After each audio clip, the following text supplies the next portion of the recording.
Muy buenas tardes. Comparte. Licenciada, buenas tardes. Ya, jóvenes. Muy bien. Empezamos rápidamente porque ya les había explicado que la clase de hoy es bien larga. Porque estamos uniendo dos clases. Sí, dime. Disculpe, ¿me podría apuntar mi asistencia? Que mi internet está fallando. Ya, no te preocupes. ¿Sabes qué? Lo de la asistencia lo va a ver el delegado. Ya, por favor, me está apoyando en eso. ¿Ya? Ya, gracias. Ya, tranquilos, por favor, para no interrumpir. ¿Ya? Rapidito, vamos a empezar. Bien. Bien, jóvenes, hoy día vamos a hablar sobre los medicamentos. Bueno, en algún momento nosotros nos hemos enfermado y bueno, hemos acudido a los medicamentos, hemos ido a un médico, nos ha indicado ciertas terapias y para curarnos, sentirnos bien, lógicamente que hemos tenido que seguir al pie de la letra las indicaciones médicas, ¿verdad?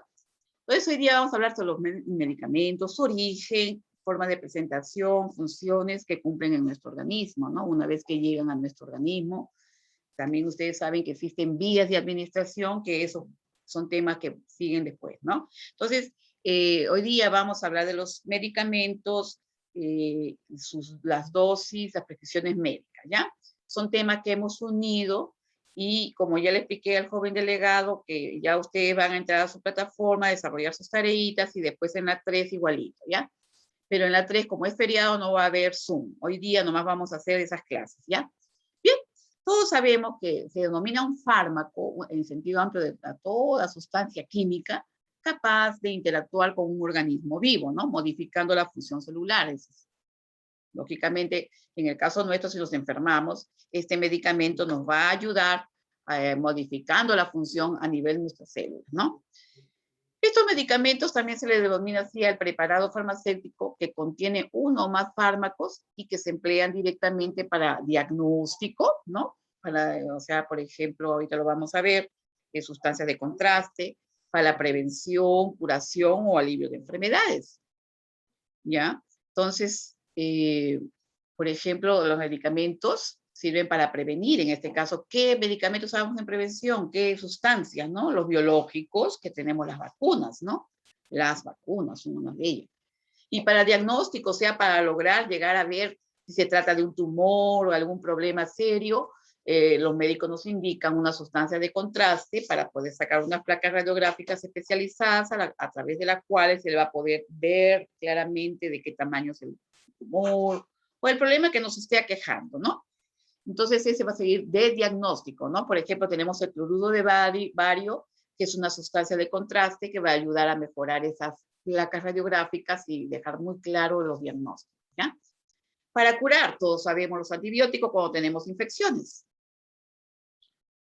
Para controlar enfermedades, ya se tratan de enfermedades crónicas, por ejemplo, las hipertensiones, el capotén es uno de ellos, ¿no? Entonces, así, por ejemplo, si son la diabetes mellitus 2, por ejemplo, para controlar la glucosa se utiliza muchísimo la metformina, ¿no? Y bueno, para también suplir componentes que pueden faltar en nuestro organismo, por ejemplo, hormonas, ¿no? También se colocan hormonas. Ahora, en el caso de, por ejemplo, si son problemas carenciales, ¿no? A veces personas que les faltan vitaminas, lógicamente el médico va a indicar esas vitaminas, ¿no? Aliviar síntomas, me duele la cabeza, me duele algo, yo tomo una aspirina o de repente si estoy con fiebre, tomo eh, una, ¿cómo se llama? Disculpen. No, para la temperatura. Siempre se me va este nombre. Bueno, un antipirético, ¿no? Bien. El origen de los medicamentos. La terapéutica farmacológica actual emplea productos y tecnología de introducción relativamente, por ejemplo, esos antipiréticos tipo Panadol, ¿no? Paracetamol, de eso, ¿ya? Bien.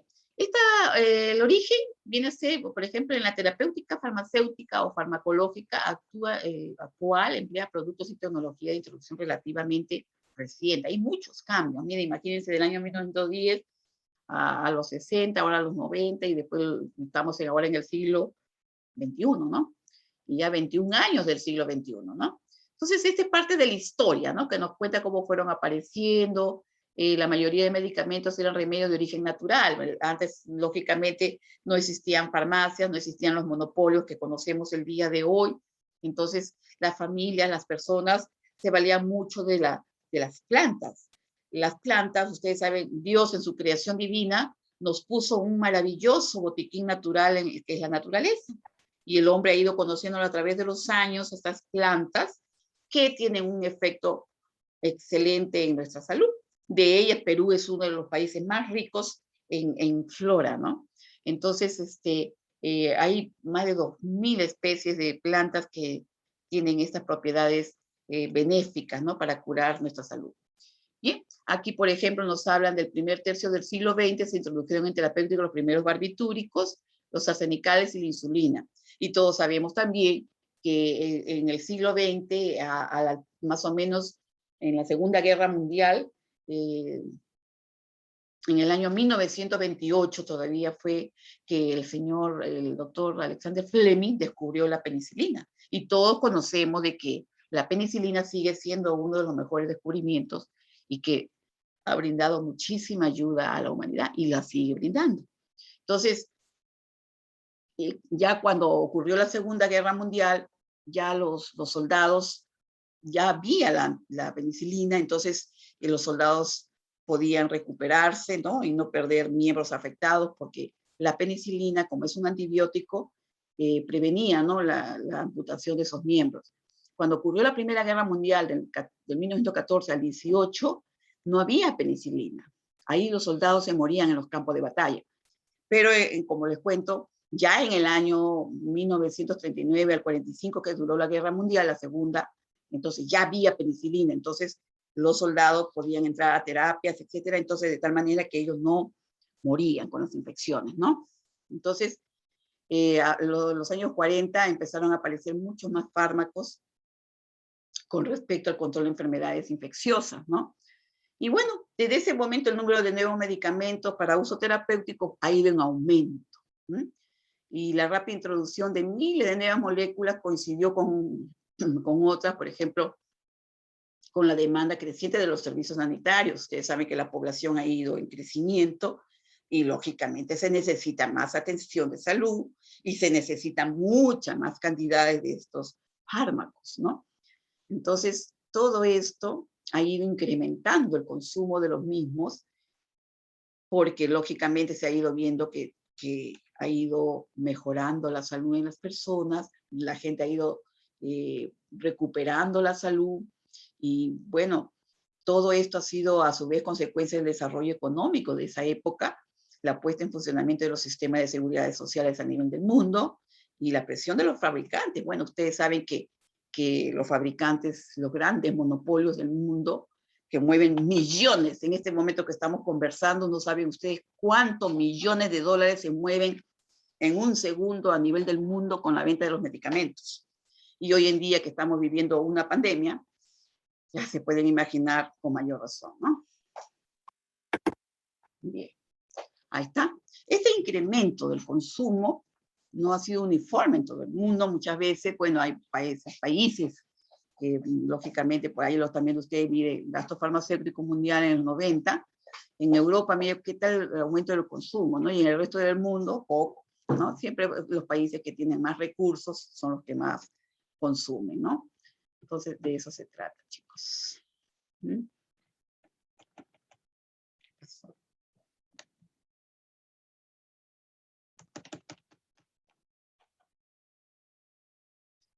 Se calcula, esto ya estamos hablando del siglo pasado, que el gasto farmacéutico en los 90 fue de 186 millones de dólares, imagínense.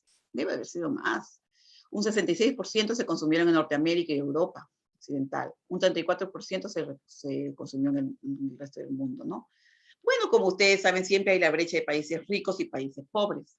Bueno, desgraciadamente nosotros estamos en el segundo, ¿no? Estas desigualdades han tenido a profundizarse en los últimos años, porque desgraciadamente en los países pobres, como nos llaman, la población ha crecido más, ¿no? Y lógicamente el aumento de la necesidad de estos productos ha ido en aumento, pero lo que nos impide muchas veces adquirirlos es la situación económica en que vivimos. Aunque en nuestro país, por ejemplo, Perú, el Ministerio de Salud tiene un excelente sistema que ha creado muchas estrategias sanitarias en las cuales hace que las personas de bajos recursos o a través del FIS también tengan opción a poder ser atendidos y recibir terapias. Entonces eso ha ido mejorando, ¿no? Bien, por ejemplo, vamos a ver que en países subdesarrollados no se dispone de los fármacos necesarios muchas veces y no es raro encontrar medicamentos de utilidad terapéutica no demostrada en combinaciones situacionales. Ustedes saben, jovencitos, que cuando un medicamento sale a la venta, es decir, ahorita hablando en este momento crítico de pandemia, para que salga la vacuna ha tenido que seguir todo un proceso de investigaciones y estudios, ¿no? Para poderla sacar. Estas vacunas las han sacado, como decir, en full tiempo, ¿no? Tiempo récord, por la emergencia, ¿se dan cuenta? Pero en sí, cuando un medicamento sale a la venta, sale a ayudar a producir, tiene que hacerse meses de estudios para poder lograr y lógicamente, el cometido, ¿no? De que es curar en este caso, ¿no? O controlar una enfermedad según la investigación que se haya hecho. Entonces, por ejemplo, en el año 1991, se malgastaban, por ejemplo, anualmente $1.000 millones en antidiarreicos, antitusígenos y anticatarrales. O sea, entonces, para el tratamiento de enfermedades diarreicas, infecciones respiratorias, cuadros que son causa de 7,5 millones de fallecimientos muchas veces infantiles, ¿no? En muchos países del mundo. Entonces se va a ver, por ejemplo, al mismo tiempo en los países ricos y en ciertos segmentos de la población de los pobres, se asiste a una verdadera epidemia de todo tipo de enfermedades inducidas por fármacos. Esto quiere decir, por ejemplo, de que muchas veces nosotros, las personas, los usuarios, digamos, los que consumimos los productos, los fármacos, a veces nos automedicamos. Por eso hoy en día se está creando conciencia con respecto a esto para que las personas no se automediquen. Entonces, de esa manera se está creando una cultura de prevención, ¿no? Y de un adecuado control del uso y consumo de los medicamentos. Ahora, cuando tú vas a una farmacia, tú quieres comprar un antibiótico así libre, no te lo venden. Te lo venden con receta médica, ¿ya? Así es.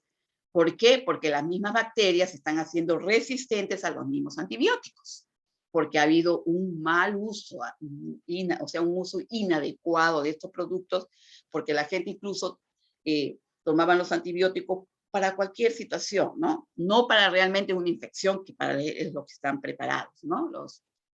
Los antibióticos. Bien. Los beneficios de la contribución de los medicamentos. Cuando se empleó por primera vez la penicilina, sus efectos se percibieron inmediatamente, pero no todos los medicamentos o modalidades de tratamiento tienen efectos terapéuticos tan obvios. Bien, es que con la penicilina recién apareció, lógicamente, como un antibiótico, el maravilloso antibiótico, lógicamente el cuerpo reaccionaba bien. ¿Por qué? Porque no existía esa penicilina. Hoy existen infinidad de antibióticos y como ya las mismas bacterias están haciendo resistencia, muchas dicen, uy, no, se está combatiendo la infección, hay que darle un antibiótico más fuerte, ¿se dan cuenta? Entonces, de eso se trata. No siempre existe una correlación entre la mayor sobrevivencia y la mejor calidad, ¿no? Y la preferencia de los pacientes entre una y otra, ¿no? Por ejemplo, estas son variables. Por ejemplo, 3 términos que se confunden a menudo, pero que expresan conceptos a la vez diferentes y complementarios. Eficacia. El grado en el que una determinada intervención, procedimiento, régimen o servicio origina un resultado beneficioso en condiciones ideales. Se basa en los resultados de un ensayo controlado con distribución aleatoria. Efectividad. Grado en el que una determinada intervención, procedimiento, régimen o servicio puestos en práctica, por ejemplo, logran que se pretende conseguir para una población determinada, ¿no? Entonces, aquí la efectividad de un fármaco no solo depende de su eficacia intrínseca, sino también de la habilidad diagnóstica del médico, que es el que lo está indicando, ¿no? De las condiciones farmacéuticas del producto, y cuando esté en el mercado y de un conjunto de factores como la información dada por el médico en el momento de prescribir características clínicas del paciente, es decir, hacer un estudio, lógicamente, de la persona que lo va a recibir, ¿no? Entonces ahí ustedes ven que eficacia y efectividad son 2 puntos muy interesantes, ¿no? Y diferentes. La eficacia y efectividad no dan una idea de esfuerzo realizado para obtener el resultado deseado muchas veces.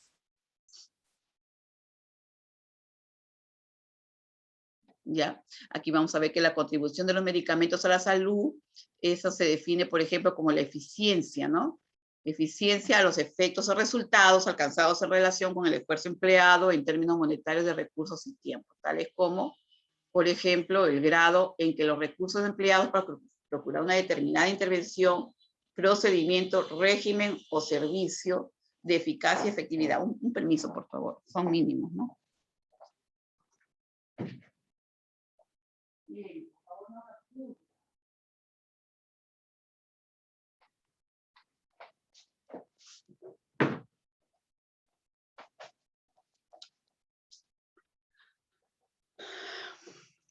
Bien, el grado en que los recursos empleados para procurar una determinada intervención, procedimiento, régimen o servicio de eficacia y efectividad conocidas son mínimos, ¿no? También como por ejemplo tenemos la medida de la economía, costo de los recursos, por lo que se lleva a cabo un procedimiento de eficacia y efectividad conocidas.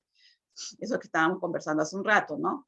Y bueno, también los efectos indeseables, lo vamos a ver, ¿no? Entre los años 30 y 40, la introducción de la terapéutica de la sulfamida, la penicilina, marca el inicio de la terapéutica farmacológica moderna, pero también hubieron efectos contrarios, ¿no? Ya se conocía, por ejemplo, la posibilidad de que los medicamentos pudieran también producir reacciones adversas, ¿no? La sulfanilamida, la talidomida y el dietilestribestrol, ¿no? Estos productos, a pesar de que se dio lugar a una nueva percepción de los riesgos de los medicamentos y la modificación de algunas legislaciones nacionales, la tragedia de la talidomida no tuvo efectos inmediatos. En los años 60 ocurrió esto, ¿ya? La percepción social de los medicamentos todavía era de la píldora de la felicidad. ¿Qué resulta? La talidomida era un medicamento como tipo aspirina, ¿ya? Pero no se conocía que esta talidomida, las madres gestantes, lo tomaban, por ejemplo, para los mismos, las mismas molestias del embarazo, ¿ya? Cuando, bueno, las mujeres que han estado embarazadas y conocen esos efectos, ¿no? Las náuseas, los vómitos, los dolores de cabeza, muchas veces, o sea, es propio y natural del embarazo. Pero ellas tomaban la talidomida porque no se conocía en sí los efectos adversos, que uno de ellos son teratogénicos, ¿no? Por eso ustedes están viendo acá, miren, estos niños que están viendo aquí no tienen piernas, no tienen brazos, justamente afectaba la formación de los miembros superiores e inferiores. Ese problema ocurrió más que todo en Estados Unidos, cuando salió esta talidomida, era la panacea del momento, ¿ya? Y las mujeres lo tomaban en cualquier momento del embarazo. Cuando ya fue pasado, ahí los también de ustedes, le llamaban la píldora de la felicidad, pero en el caso hay otro, el dietilestribestrol, que son hormonas, está de acá, ¿no? Entre los años 60 y 69 se identificaron 8 casos de una rara forma de cáncer de vagina. Como son hormonas, es un tipo de adenocarcinoma de células claras, que es una especialidad, ¿no? O sea, son características de un tipo de cáncer en un hospital en Boston, pues en Estados Unidos. La aparición de casos de esta enfermedad, hasta entonces prácticamente desconocida, llamó la atención de los profesionales y empezaron a hacer las investigaciones del caso. Y de las 8 historias clínicas de estas madres, de estas pacientes, en 7 constaba que habían tomado la dietilestribestrol, un derivado estrogénico, o sea, de estrógenos, son hormonas sintéticas usadas para la prevención del aborto durante el embarazo. Es decir, aquellas mujeres que tenían amenazas de aborto tomaban este producto, que son hormonas, ¿no? Son estrógenos.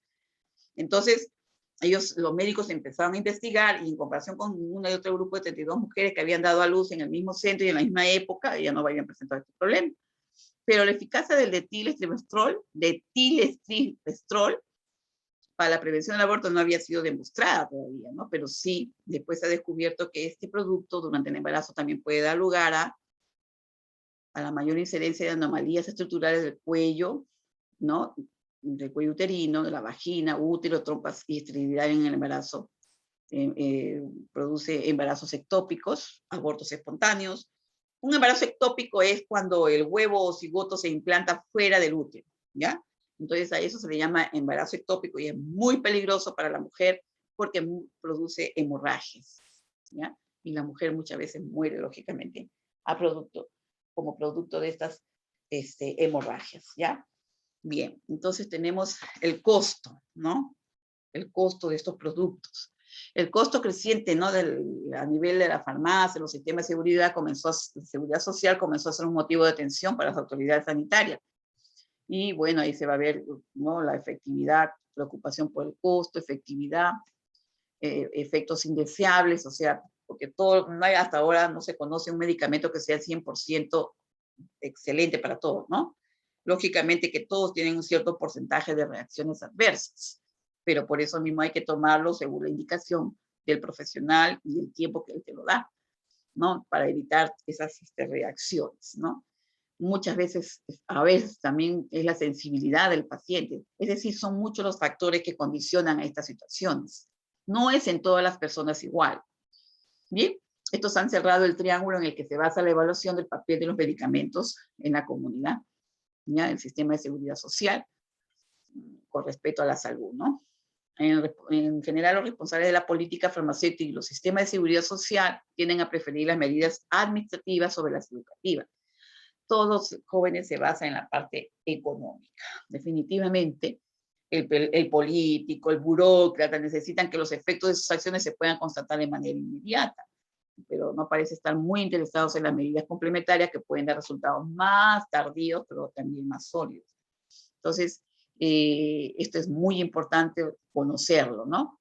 Y bien, por ejemplo, en los estudios de utilización de medicamentos, esto constituye un elemento con características especiales en el contexto de la medicina. Por ejemplo, vamos a ver los medicamentos en su papel como parte de la asistencia médica, porque digamos, el medicamento viene a ser una herramienta muy importante para el profesional médico, ¿no?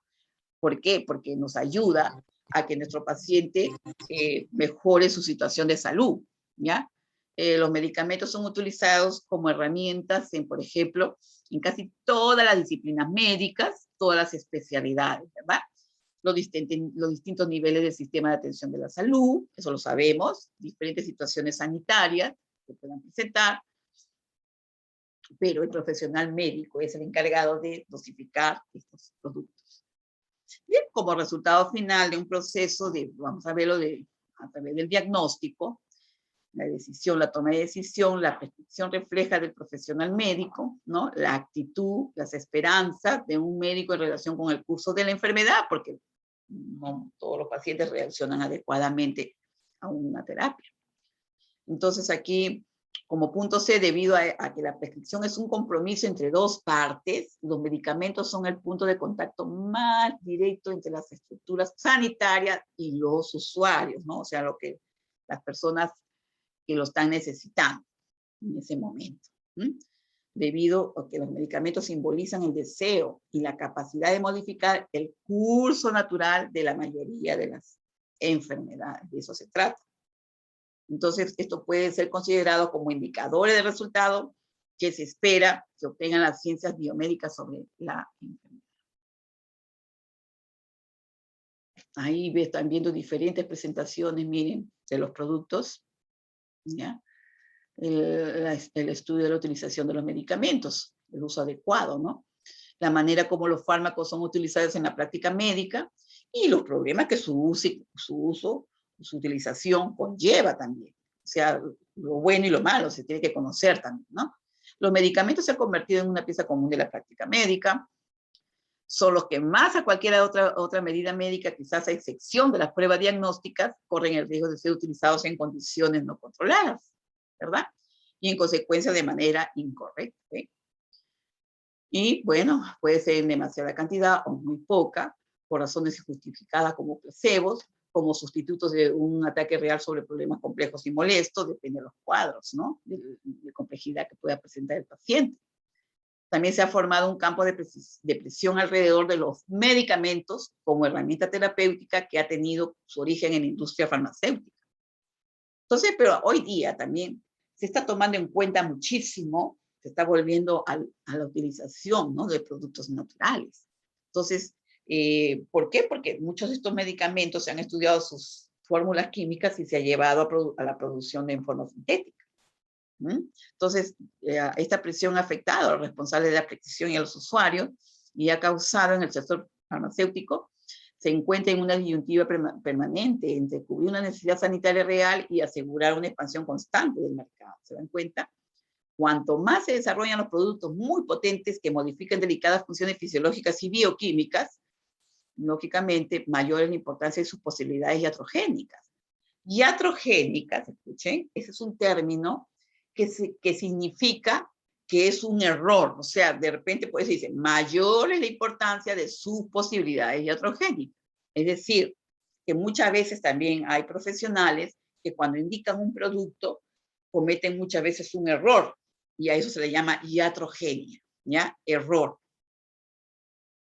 En este caso, al indicar un medicamento, un producto, ¿no? Que lógicamente tiene que causar un bien, pero en el paciente no le está causando eso. Bien, el objeto básico del estudio del uso de los medicamentos, por ejemplo, es conocer su interacción con el proceso global de la atención de salud. Eso es muy importante, ¿no? Y en el que las enfermedades, es decir, si es una infección renal, una infección estomacal, etcétera, lógicamente brindar el producto indicado para poder controlar ese tipo de problemas que esté presentando la persona afectada. Ahora, el nombre de los fármacos también tiene su denominación común internacional, es decir, en todas las partes del mundo se conoce la misma denominación, pues es decir, internacional. El nombre genérico, que es exclusivo, asignado casi a todos los principios activos también utilizados en los medicamentos de todo el mundo, ¿ya? Entonces, todo esto, vamos a ver también el objetivo. Ahí está. Aquí que los médicos, los farmacéuticos, los científicos encargados de la reglamentación farmacéutica y los pacientes conozcan todo esto, ¿no? Puedan reconocer y utilizarla en todo el mundo, ¿ya? Ahí está. No debe dar lugar a confusión con denominaciones de uso común, en particular con nombres comerciales de los medicamentos.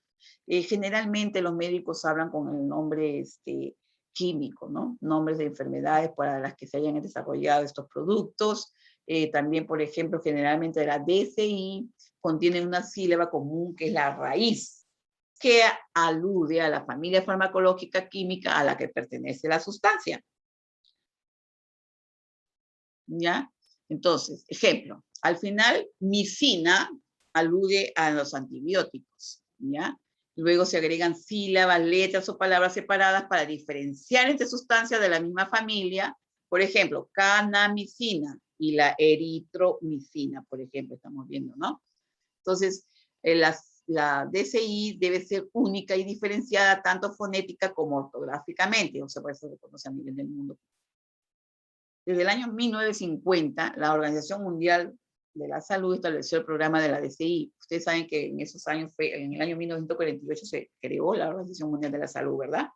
Entonces, ellos en el 50, 2 años después, han asignado unos 8.500 nombres, ¿no?, de estos productos. En la actualidad se utilizan activamente, constantemente, unas 4.000 DCI en todo el mundo, ¿ya? O sea, de nombres genéricos de productos, ¿ya? Ahora, las de seguridad de la DCI también es un nombre internacional exclusivo a cada medicamento. Por ejemplo, aquí la OMS contribuye a asegurar que la receta extendida en el extranjero corresponda a lo que el médico había prescrito en el lugar o sea, en el lugar de origen, ¿no? Digamos, de repente, si tú por ejemplo, si tú estás aquí en Perú, viajas por A o B y tienes tus problemas de salud y se te acabaron las pastillas, tú lógicamente, al hacerte ver en el extranjero, si que tienes esa opción, el medicamento va a ser el mismo, ¿me entiendes? Las marcas pueden expirar o cambiar, pero la DCI debe permanecer mientras exista la sustancia, ¿ok? Algunas sustancias como la aspirina, la morfina, estas no tienen DCI, dice, porque esos nombres ya se utilizaban ampliamente cuando se introdujo el sistema, ¿no? Eran nombres bien establecidos ya. Las marcas y los nombres comerciales. Mira, por ejemplo, la aspirina, todos sabemos que la aspirina tuvo un origen en el sauce. El sauce es una plantita, ¿no? Y la aspirina, de ahí se obtuvo la fórmula de la aspirina. Es decir, tú te tomas una infusión de sauce, te estás previniendo los trombos, porque en sí la aspirina es un antitrombótico. O ácido acetilsalicílico, que así se le llama, ¿no? Entonces, las marcas y los nombres comerciales deben ser completamente diferentes de sus respectivas DCI, así como de las otras DCI. Dice, por ejemplo, en caso contrario, podría inducir la confusión, lógicamente, suponer un grave riesgo para la seguridad de los pacientes. Entonces, la OMS alienta el uso de la DCI en todas las etiquetas de los productos farmacéuticos y en las recetas médicas. Entonces, la OMS también colabora estrechamente con la Organización Mundial de la Propiedad Intelectual. O sea, si tú descubriste un medicamento, se respeta. Por ejemplo, cuando el doctor Alexander Fleming descubrió la penicilina, incluso este doctor ganó el premio Nobel con ese gran descubrimiento. Siempre se conserva que él es el que descubrió y que él donó la patente para que ese producto no se venda caro, que llegue a todas las personas que lo necesitaban. Miren, qué lindo, ¿no? Ese noble gesto que tuvo el doctor Fleming, ¿no? Autoridades nacionales de marcas, bueno, y hoy día desgraciadamente no hay ese tipo de personas, ¿no? Organismos de reglamentaciones farmacéuticas, bueno, ahora, como les explicaba, es un gran monopolio que en el minuto que estamos hablando, miles de millones de dólares están saliendo ahorita de las farmacias, entrando dinero, ¿no? Para velar porque la mayoría de los principios activos que se utilizan en todo el mundo tengan su correspondiente DCI. O sea, que cada medicamento tenga su nombre, también, su nombre comercial, su nombre genérico y la concentración del principio activo, ¿no? O sea, del producto químico que se está indicando al paciente. Bien, el nombre de los fármacos. El proceso de nomenclatura es desde que un fármaco nace en un laboratorio hasta que se comercializa, ¿ya? Sufre un largo camino, 10 años, durante el cual muchos de ellos van desapareciendo por inútiles o tóxicos, ¿no? O sea, que no cumplieron su función. Por eso les digo, es un largo camino. En cada una de las diversas etapas su nombre va cambiando y llega a está disponible para su uso y nos encontramos en los siguientes nombres. Por ejemplo, nombre químico, describe la estructura molecular de forma precisa y compleja de, por ejemplo, 7-cloro, 1,3 dihidro, 1-metil, 5-fenil, 2 hidrógeno, 1,4 benzodiazepina. ¿Se dan cuenta? El nombre en código, el que recibe el fabricante durante su investigación y que permite una mayor facilidad de manejo. RCH085. ¿Se dan cuenta? O sea, va variando, mire. El nombre genérico, si el nuevo fármaco parece prometedor, el laboratorio descubridor se dirige a la OMS para buscar un nombre o DCI. Ningún otro fabricante puede patentarlo. El ejemplo anterior, el nombre genérico del fármaco es el diazepam. Bien, todos sabemos que el diazepam es un barbitúrico, es un producto relajante y que induce al sueño, ¿no? Más que todo lo indican en personas que están ansiosas, que tienen problemas de emociones, muchas depresiones, etcétera, ¿no? La OMS ha señalado también recomendaciones para los nombres de fármacos para su identificación dentro de la familia farmacológica. Por ejemplo, azepam, benzodiazepinas, ¿ven? Buzona, analgésico, los términos, ¿se dan cuenta? Olol, beta bloqueantes, caína, anestésico local, como la urocoína, la silocaína, etcétera, ¿no? Tidina, antagonista, como tipo la petidina, ¿no? Bien. Nombre comercial, el asignado para cada una de las especialidades farmacéuticas que contienen el fármaco en cada uno de los países donde se está comercializando ese producto, ¿no? Entonces depende de todo eso, de los nombres comerciales, las DCI que se estén manejando. Entonces, pero lo que se quiere en sí es que estos productos, si el fármaco, por ejemplo, es comercializado por diversas empresas farmacéuticas, cada una le da su propio nombre comercial. Por ejemplo, puede ser Clamoxil, Ardine, Agrepen, etcétera, ¿no?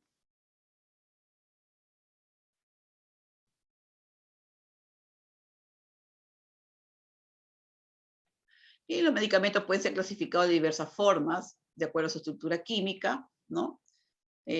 Por ejemplo, un nombre único, una denominación común, dividen los medicamentos en 14 grupos. Tenemos, por ejemplo, para A, mira, ahí está A, B, hasta la B, ¿no? B.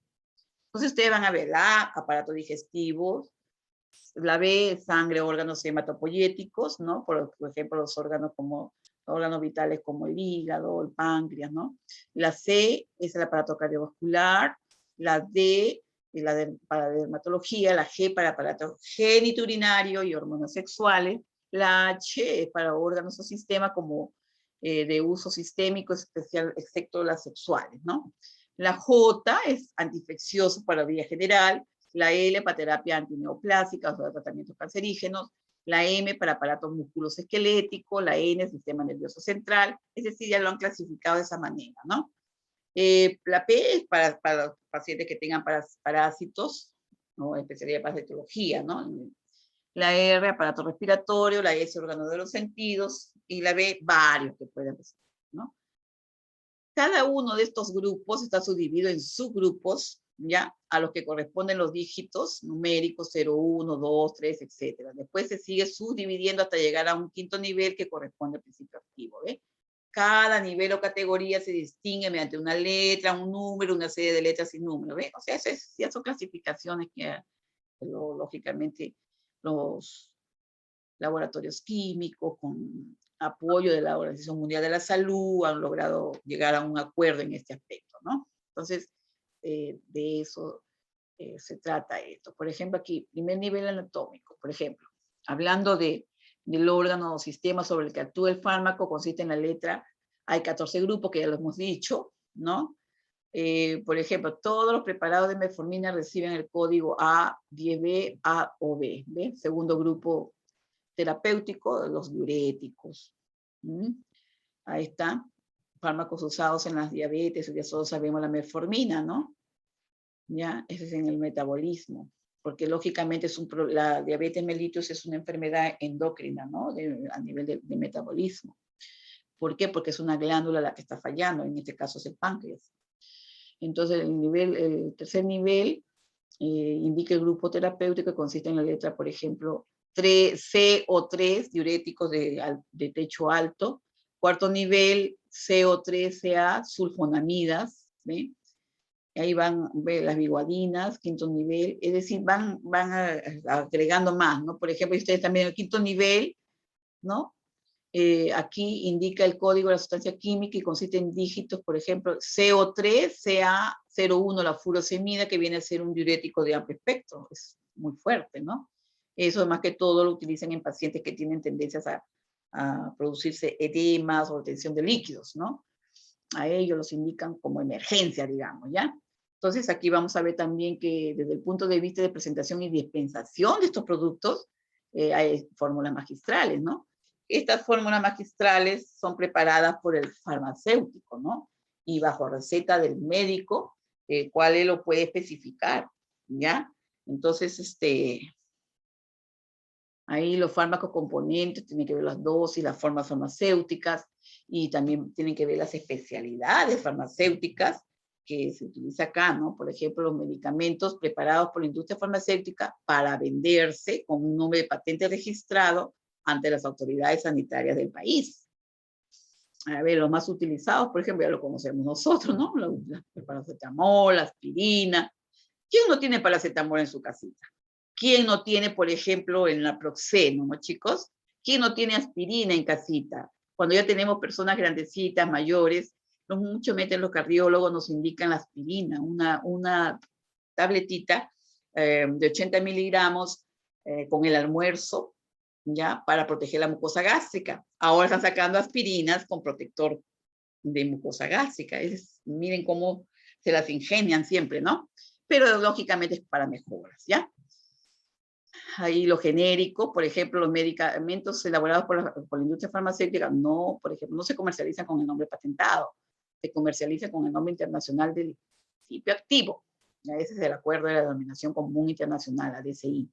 Y desde el punto de vista de su forma de acción, por ejemplo, lo que actúan en el sitio de aplicación, ¿no? O acción tópica que le decimos nosotros, ¿no? O acción local, ¿no? No hay penetración en la circulación, son la aplicación externa o tópica, ¿no? A nivel de la piel y mucosa nada más, ¿verdad, chicos? Aquí vamos a ver fármacos de acción general o sistémica, porque aquellas actúan en todo tu organismo, ¿no? Hay penetración en la circulación, por ejemplo, si tú tomas a la vía oral, lógicamente, ahora si te lo colocan vía parenteral, un intravenoso, un intramuscular, lógicamente va a entrar a todo el sistema, ¿no? En la circulación. Estos representan el grupo más numeroso e importante, ¿no? Y también vamos a ver también medicamentos de acción remota. Estos productos, ¿qué son, no? Esos de acción remota, por ejemplo, aquellos que se administran en el sitio determinado y producen una acción lejana, ¿no? Ya habíamos dicho que existen unas células especializadas que son las dianas terapéuticas, que vienen a ser proteínas, ¿no? Que se encargan de esto, que este producto reaccione y funcione donde realmente se necesita, ¿ya? Aquí tenemos, por ejemplo, también otra clasificación de los medicamentos para su expendio, ¿no? Medicamentos de venta con presentación de receta médica, ya lo estamos conversando, ¿no? Receta archivada, receta oficial, utilización por el especialista, restrictos en los hospitales o niveles de atención, requieren de orden estricta, solo puede emitirla un médico, un dentista, veterinario autorizado o bajo órdenes de ellos. La receta es un documento legal que contiene la instrucción para el farmacéutico, ¿no? Quien está autorizado a distribuir los medicamentos con la prescripción indicada. Es decir, en esta categoría deben incluirse también y requieren la decisión de un profesional médico, que es el que prescribe como parte de un acto médico, para empleo en el tratamiento de enfermedades que precisan la supervisión médica continua. ¿Se dan cuenta? ¿Por qué? Porque cuando te administran un antibiótico, un medicamento, el médico tiene que hacer una evaluación de cómo estás reaccionando a ese producto. Por ejemplo, utilización de medicamentos para los que existan suficientes evidencias de problemas de seguridad durante su uso normal, que sean posibles adicciones. Definitivamente hay medicamentos que producen farmacodependencia o adicciones, y ellos son muy controlados, ¿ya? Antes de cuento, vendían libremente los diazepanes, los alprazolanes, ese grupo de medicamentos, ¿no? Entonces, ¿qué pasó? Que se descubrió que las personas que compraban estos productos los mezclaban con otros y se producían su droguita, ¿no? Para irse a sus paseos. Entonces, se prohibió totalmente. Entonces, hoy día estos productos son solamente, se los expenden con receta médica. ¿Entendieron? Son productos controlados, ¿ya? Y los de venta libre, por ejemplo, chicos, sin receta. Hay también algunos, ¿no? Por ejemplo, de repente yo quiero un ibuprofeno, hoy me está doliendo algo, tengo inflamada mi pierna, algo. Ya, de repente, ya, un ibuprofeno, ¿no? 250 miligramos o 500 miligramos cada 8 horas o 2 cada 12 horas. En fin. Entonces, ¿por qué? Porque, o sea, incluso también esas pastillitas para el dolor de garganta, ¿no? Esas son de venta libre, ¿ya? Sin receta. Entonces pueden incluirse medicamentos que pueden usarse sin prescripción médica, pero que requieren instrucciones individualizadas, ¿no? O sea, hay ciertos productos, no, lógicamente no todos, ¿ya? Entonces eso también hay que tener presente. Por ejemplo, una penicilina, una gentamicina, no te la van a generar así libremente. ¿Dónde está su receta, jovencita? Te dirán, definitivamente. Bien. La composición de los medicamentos, por ejemplo, es su principio activo, ¿no? Vamos a ver que es el componente responsable de la actividad del medicamento y es el que alcanza el lugar diana, las células dianas, esa que estábamos conversando, ¿no? Aquí vamos a ver, por ejemplo, el principio activo, que es toda materia que se le atribuye a una actividad apropiada para constituir un medicamento, ¿no? Entonces, un mismo medicamento puede contener uno o varios principios activos, ¿no? Ya, o sea, aquí, por ejemplo, excipiente es aquella materia que se utiliza a los principios activos, a las asociaciones para servir de vehículo, ¿no? Posibilitar su preparación y su estabilidad, modificar sus propiedades organolépticas, determinar las propiedades físico-químicas del medicamento y determinar su biodisponibilidad. Es decir, ustedes han visto, por ejemplo, cuando compran un medicamento que te lo van a colocar vía, vamos a poner intramuscular, ¿no? Usted ve la ampollita, en algunos vienen liofilizados, o sea, como un polvito, pero que tú tienes que agregarle un líquido, ¿no? O una agüita destilada estéril o un suerito fisiológico que lo acompaña allí para poderlo disolver y colocárselo al paciente. Entonces, a eso que se refiere el excipiente, ¿ya? Generalmente se necesitan muy pequeñas cantidades del principio activo, lo que dificulta su ingestión y manipulación, ¿no? Por ejemplo, aquí, en estas los excipientes, para que adquieran una forma y tamaños adecuados, bueno, ya dependen, ¿no? También se introduce así el concepto de forma galénica o forma farmacéutica, ¿ya? Forma galénica o forma farmacéutica. Aquí vamos a ver, por ejemplo, muy bien, el principio activo puede tener un sabor desagradable o amargo, en cuyo caso se añaden los denominados edulcorantes saborizantes. Por ejemplo, en la medicina de los niñitos, ustedes han visto el paracetamol, ¿no? De un color rosadito bonito, parece como un color fresa. Incluso los farmacéuticos le han agregado un olor rico como a fresa, le han puesto azuquita para que no se sienta el amarguito del producto y el niño ya lo toma con mucho gusto. ¿Se dan cuenta? De eso se trata, ¿ven? Edulcorante, saborizante, ¿ves? Algunos excipientes han de figurar en el envase y embalaje del medicamento. Ahí lo dice todo. En el prospecto del medicamento te lo dice. Por ejemplo, algunos edulcorantes, o sea, lo que endulza, a tener en cuenta en caso de personas diabéticas o la lactosa, importante en los casos de intolerancia a la lactosa, sobre todo en los niños, ¿no? Todo se da a conocer en esos prospectos, ¿no? Son sustancias que forman parte de la composición del medicamento para facilitar su administración y mejorar su acción, ¿no?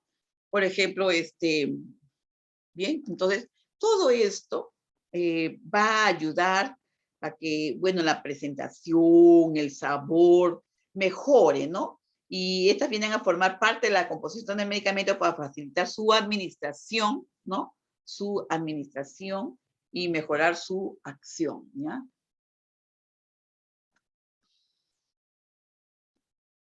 Fórmula magistral. Es el medicamento preparado por el farmacéutico. Uy, este es genial, les cuento. Hay una farmacia en la calle, entre la calle Lima y la calle Camaná. Se llama químico, QF se llama, químico farmacéutico. Ahí hay un químico que él te prepara, por ejemplo, sobre todo jóvenes preparan esas pomadas para la piel, ¿no? Para enfermedades de la piel. A veces hay personas que tienen tipo unas enfermedades que tienen que ser especialmente preparadas esas pomadas para ellos. Para hongos, por ejemplo, ¿no? Más que todo tratamientos dermatológicos, ellos lo preparan muy bien, ¿no? Para un paciente individualizado, para complementar una prescripción médica, los farmacéuticos, por ejemplo, elaboran medicamentos hasta que empezó a desarrollarse la industria farmacéutica. Antes era así, tú ibas a tu farmacéutico y él te preparaba, esas se llamaban las fórmulas magistrales, ¿no? Pero hoy en día, pues hijo, ahora hay laboratorios inmensos que preparan grandes cantidades, pero aún así se conservan todavía los farmacéuticos que todavía elaboran estos productos de esas fórmulas magistrales, ¿no? Cuando se prescribe, aquí primero, cuando se ajustan las dosis, exactamente la prescripción del médico considera necesaria, presentar el medicamento de una forma farmacéutica que facilite la administración más cómoda, pues con una cremita, ¿no? Pacientes con intolerancia a efectos irritantes o algún excipiente, o la sustancia no medicamentosa que forme parte de ese preparado comercial. En la personalización del medicamento se puede obviar su inclusión, o sea, el químico lo hace, ¿no? De acuerdo al pedido del médico, a la prescripción, porque, a ver, si este paciente está reaccionando a esta crema, a este producto, quítele eso. Entonces el farmacéutico lo prepara de tal manera que el paciente ya no va a tener esa reacción. Es habitual que el dermatólogo, por ejemplo, prescriba muchas fórmulas magistrales, como les explicaba, para enfermedades de la piel, para, ¿no? La piel del paciente. El etiquetaje también, toda fórmula magistral se entrega con su etiquetado adecuado, ¿ya? Con su información similar a la que contiene un prospecto de una especialidad. Cuando tú compras un medicamento, trae un papelito que te indica indicaciones, reacciones adversas, todo te explica igualito. Todo se encuentra descrito para que la persona tenga conocimiento, ¿no? De su composición, el tiempo, ¿no? Cuando va a expirar ese producto, las condiciones de su administración, ¿no? Cómo se va a administrar en la piel, en fin, te explica todo. Datos que puedan ser de interés para el paciente en su utilización.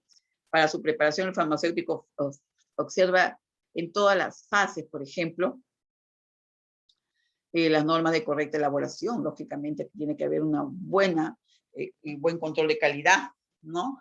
Un Excel que garanticen el rigor de todos los procedimientos, ¿no? Y también hay que recordar, ¿no? Que estos productos, como se hacen específicamente para los cierto tipo de pacientes, tener mucho cuidado ellos, lógicamente, estos profesionales, tienen que tener una fórmula magistral, es un medicamento. Tienen presente que es una forma magistral y que este medicamento preparado por él mismo, especialmente en enfermedades dermatológicas más frecuentes, se dispensan con información garantizada. Entonces, todo eso conlleva de que este producto tenga un control de calidad y cuente con una garantía del caso. O sea, tú estás comprando, o sea, has mandado a hacer por indicación médica un producto con garantía. La forma galénica es la disponibilidad individualizada que se adaptan fármacos con principios activos, excipientes, ¿no? Farmacológicamente inactiva para constituir un medicamento, combinación en la que el producto farmacéutico presentado por el fabricante, la forma en que se administra, definitivamente la disposición de la sustancia medicamentosa, que facilite su administración, definitivamente, ¿no? Estas es normalizar las dosis de medicamentos, las fórmulas galénicas, ¿no? Porque ello también se les conoce como unidades posológicas.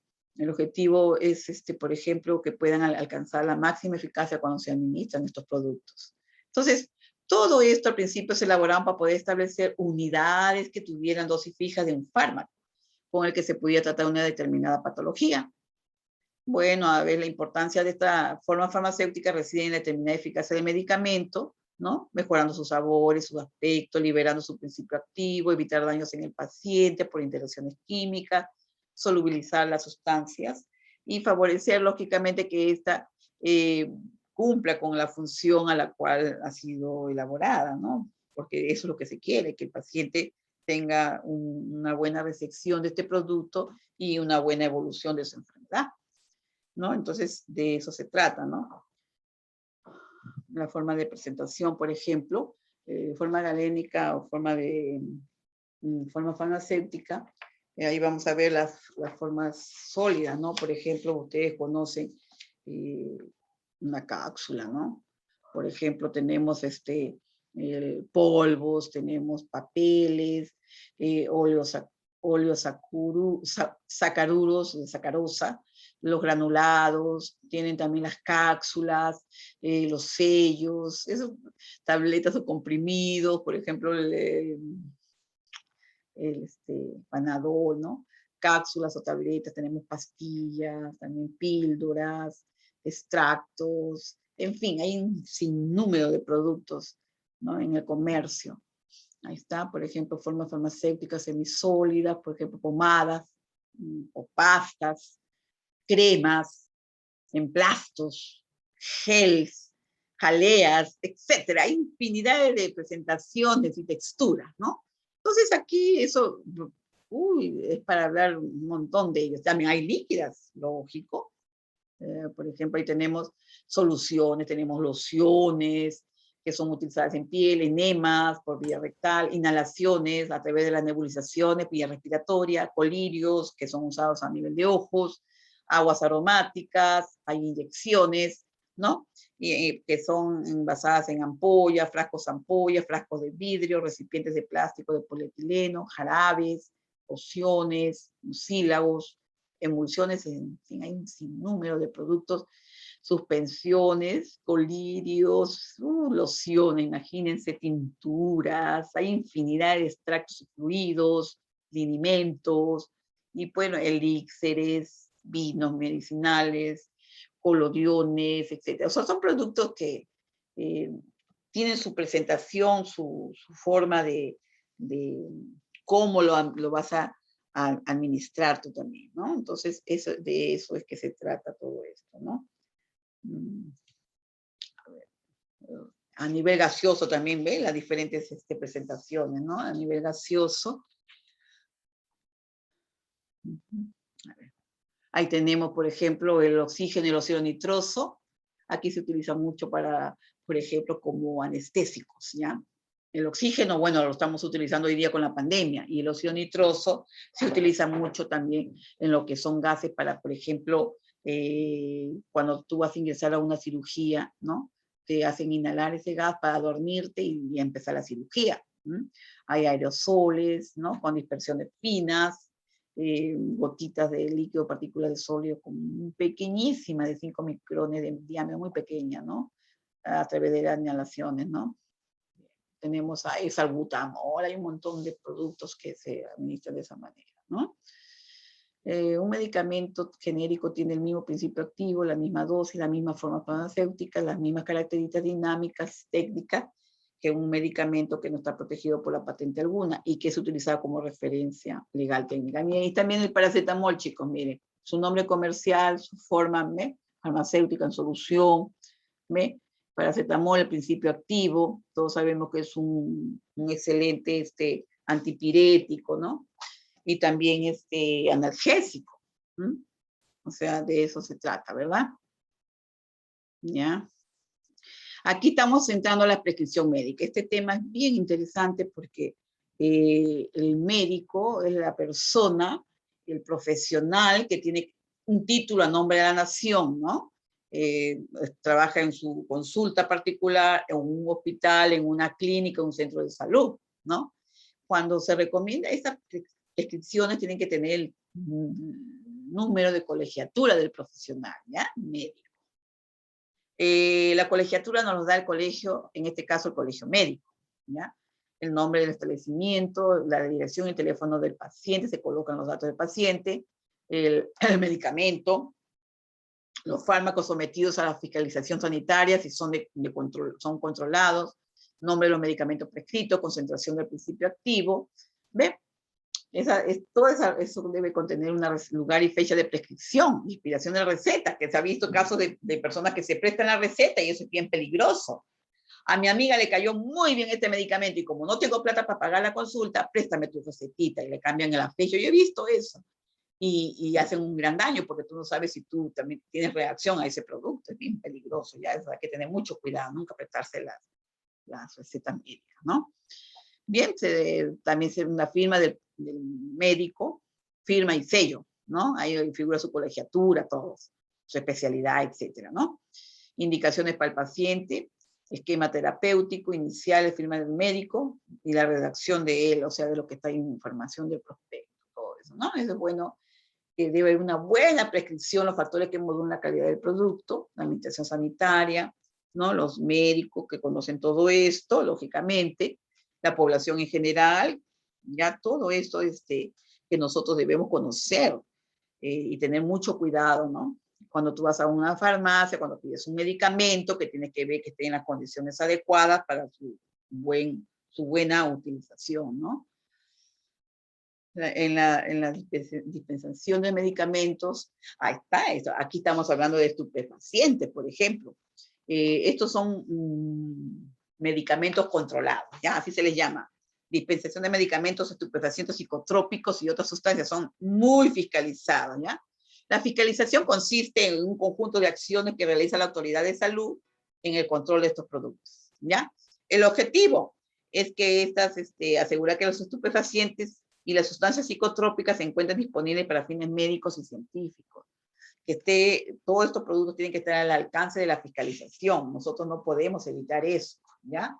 Entonces, todo esto, al estar al alcance de la fiscalización, lógicamente, ¿qué productos son los que se someten a esta fiscalización? Lista 1, tenemos 2 listas, ahí lo están viendo ustedes, ¿no? El cannabis. ¿Qué es el cannabis? ¿No es el que da origen a la marihuana? Lógico. El concentrado de paja de adormidera, ¿ya? Esas son plantas, ¿ah? El extracto de vegetales diversos susceptibles de uso indebido, la heroína, la oxicodona, ahora es la cocaína también, la codeína, la cocaína, la dextromoramida, la fentanila, la metadona, la morfina, el opio, la petidina, la codeína, la hidrocodona, la etimorfina, ¿ven? Todos esos productos son controlados. Todo esto está en la información de su separata, ya todo esto está ahí. Ya aquí, ¿se dan cuenta, chicos? Otras también que se controlan, las anfetaminas, las dexafetaminas, metilfenidato, fenciclinina, metanfetaminas, todas esas son droguitas, son al final cuando no se usan adecuadamente, por eso son productos controlados, ¿ya? Ahí está. La codeína, ¿no? La dehidrocodeína, etimorfina, todos estos productos son controlados, ¿ya? Y lo que están viendo en la lista B también, los diazepam, tilidina, amitriptilina, imiaprimina. Todos estos productos son controlados. ¿Por qué? Porque ya ustedes saben, estos producen farmacodependencia, y si no, o sea, por eso que el médico cuando lo indica, esto tiene que ser por 1, 2 o hasta 3 días, no más. Si no, el paciente se hace farmacodependiente y ahí tenemos un drogadicto, un nuevo drogadicto, y eso es peligrosísimo. Entonces, de eso se trata. Por eso es que el profesional médico, por ejemplo, mira, por ejemplo, el clorhidrato de petidina es una ampollita chiquitita, marroncita, que te cuesta 2 soles, y es que es lo que está costando. Pues tú dices, oh, pues si cuesta 2 soles nomás, ¿por qué lo controlan tanto? No es el precio, sino es el principio activo de este producto que hace que la persona, si este producto no fuera controlado, olvídense, tendríamos tantos fármacos dependientes por las calles y eso es muy peligroso. Ahora, si el médico, por ejemplo, ¿a quién le indica estas clorhidrato de petidina? A los grandes quemados, que se mueren de dolor. A los politraumatizados, un paciente que ha sufrido un accidente de tránsito y termina con múltiples fracturas. Entonces, imagínense, chicos, se le tiene que colocar porque si no se mueren de dolor. Entonces, por eso se le controla, ¿no? Pero cuando te dan una de esas ampollitas, te la dan bajo 3 recetas médicas. O sea, el original y 2 copias. Porque ahí está la fiscalización y el control. Una copia queda para la farmacia, otra para el hospital, si es en el hospital, porque lógicamente, o la clínica en este caso, o hospital, pero son 3 copias, que cuando vengan a controlarlas, tienen que estar allí. ¿A quién se la pusieron? ¿A qué hora? ¿Cuál es su diagnóstico? Así es. Ahí la adquisición y dispensación de los estupefacientes, psicotrópicos y otras sustancias sujetas a fiscalización sanitaria, ¿ven? Receta y prescripción para estupefacientes psicotrópicos. Definitivamente tiene que ver su receta. Y todo eso, chicos, miren, ahí está, miren, sus costos son baratitos, baratísimos, ¿ya? Pero aquí sí, la que es cara es, pero este es sin hidrato, ¿no? El clorhidrato de cocaína, ¿ya? Ustedes saben que la coca, la hoja de la coca oriunda de nuestro querido Perú, dio origen a la cocaína, porque los químicos son unos vivos, ¿no? Pero ustedes saben que este es una este es un producto, es una droga, ¿no? Porque produce dependencia, ¿no? Adicción, y es terrible. Imagínense, miren chicos los precios, miren. El clorhidrato de petidina, ya está, el de 100 miligramos, ahí está lo que les decía, ahí está 3.47, fíjense. Antes costaba 1 sol 20, algo así. Y miren cuánto cuesta la cocaína, el no, clorhidrato, miren la codeína. ¿Se dan cuenta, chicos? ¿Ven? Por eso es que son productos controlados, ¿ya? De eso se trata. Bien, y esta es la otra parte que les decía, las dosis pediátricas del adulto. Miren el jovencito, esta parte ahí les he dejado un bonito video también para que ustedes puedan visualizarlo. Y este ya para la semana que sigue, pero lo estamos haciendo el día de hoy, ¿ya? Ahí yo les voy a dejar una tarea muy bonita. Ya yo coordinaré con su delegado, ya conversaremos ya sobre esto, porque yo les voy a dejar aquí las fórmulas, todo, para que ustedes, ya está puesto en la plataforma, jovencitos, ¿ya? Pero la tarea es para ya hasta para septiembre todavía, para el 4 me parece. Entonces, ustedes van a hacer los ejercicios que les voy a dejar, les voy a dejar unos cuantos ejercicios nomás para que ustedes vayan practicando. Recuerden lo que es la regla de 3 simples, ¿se acuerdan? Entonces, eso es muy importante que lo vayan revisando en casa para que ustedes puedan hacer esta parte de la dosificación, ¿no? Porque hay dosis pediátricas y dosis de adulto. Ahora, ustedes van a ser técnicos de enfermería y lógicamente tienen que tener conocimiento de todo esto, porque el técnico de enfermería maneja medicamentos y lógicamente tiene que conocerlos, ver las dosis, porque ya hemos conversado anteriormente de que la dosis de un paciente adulto de 100 kilos o la dosis de un niño o un bebé de 6 meses que pese 8 kilos, por decirte, supongamos. Entonces, imagínense, chicos, varía, ¿no es cierto? La dosis de un niño, un recién nacido, o un joven como ustedes, o un adolescente de 15 o 14, o un adulto mayor de 80 o 90. Entonces, todo eso, jovencitos, por eso es que es muy importante que ustedes tomen muy en cuenta esta parte de nuestro querido curso. Las dosis pediátricas del adulto, quiero que ustedes me lo estudien a conciencia, porque en algún momento en sus hogares, que estarán utilizando medicamentos, etcétera, se van a dar cuenta de esto. ¿Y por qué a mí me dieron esta dosis? ¿Y por qué a tal otra esto? ¿Por qué eso? Entonces ya tú vas a analizar y vas a saber por qué, ¿ya? Por tu peso, tu talla, así es. Tu edad también, lógico. Bien, aquí, por ejemplo, objetivo de administrar medicamentos. Lógicamente, para que lograr una acción específica. Ya le hemos dicho a ustedes que ya sea con fines de prevención. Por ejemplo, a mí me ha indicado un ácido acetilsalicílico o aspirina que hemos conversado en el almuerzo. ¿Para qué? Como ya soy una persona mayor, las personas mayores tenemos tendencia a formar trombos. Los trombos vienen a ser unos coagulitos de sangre que pueden entrar a la circulación y eso es bien peligroso. Entonces el médico evita que con esta aspirina en tu cuerpo no se formen esos trombos, ¿me entienden? Entonces, eso es como prevención, como diagnósticos. Por ejemplo, cuando llegas con un problema respiratorio, por ejemplo, hoy en día con la pandemia, ¿no? El médico dice, de diagnóstico, vamos a sacarle una placa radiográfica a este señor. Uy, pero no sale claro, por decirte, ya, vamos a colocar una sustancia de contraste. Entonces, eso va a ayudar a que saque un mejor diagnóstico, ¿se dan cuenta? O una tomografía con sustancia de contraste, ¿eh? Terapéutico significa que ya es para curar, ¿no? Según la molestia o el problema de salud que tú tengas, ¿ya? Pero ¿cómo actúan estos fármacos? Ellos actúan estimulando a las células diana, que hemos conversado siempre, en otros casos destruyéndolas, según sea el caso, si son bacterias, ¿no? O reemplazando en ellas determinadas sustancias. Tienen un sinnúmero de acciones, ¿ya? Hay también receptores farmacológicos, ¿no?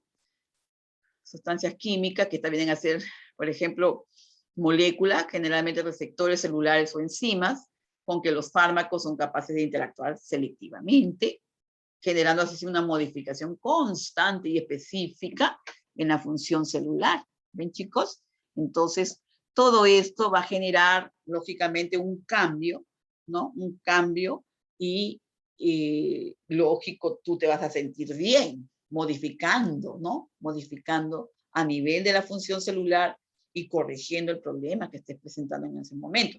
Si es una infección, por ejemplo, el antibiótico va a ayudar a combatir la presencia de esas bacterias que hay en tu cuerpo. Entonces, la función de estos antibióticos es atacar a esas bacterias y eliminarlas. Pero ojo, tú como técnico de enfermería tienes que conocer los principios básicos de eso. ¿Por qué? Porque tú sabes, si el médico te dice, señorita, coloque este medicamento, esta penicilina de 500 miligramos, a ver, 500 miligramos, 6 de la mañana, 12 del día, 6 de la tarde, 12 de la noche. O sea, son cada 6 horas. O sea, sumado 500 por las 4 dosis, vienen a 500 miligramos, vienen a ser 2 gramos en el día, o sea, en 24 horas. ¿Ya? Entonces, te dice, por 14 días. Ahí está el asunto, ¿eh? Pero al paciente no le debe faltar ni una dosis. ¿Saben por qué? Porque si yo le di la de las 6 de la mañana, me faltó plata para comprar la de las 12 del día. Y recién me acuerdo a las 6 de la tarde y hay problemas. Porque las bacterias empiezan a reproducirse y nuevamente empieza el problema, se agudiza. Por eso el médico dice, lo quiere cubrir las 24 horas para que no hayan esos problemas. ¿Eh? Entonces, lo ideal es comprar todo el tratamiento para que no hayan esas reacciones. ¿Se dan cuenta, chicos? Entonces, para que funcione pues adecuadamente, ¿no? Los requisitos básicos, por ejemplo, aquí se ve por la afinidad, ¿no? La afinidad elevada de su fármaco, con el que se fija aún cuando haya una concentración muy pequeña del fármaco, ¿ven? Por ejemplo, su especificidad, ¿no? Gracias a la cual pueden discriminar una molécula de otra, aun cuando sean de similar estructura. ¿Se dan cuenta?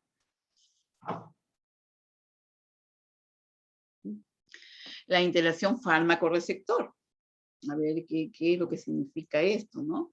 La unión fármaco-receptor se realiza por enlaces químicos, ¿no?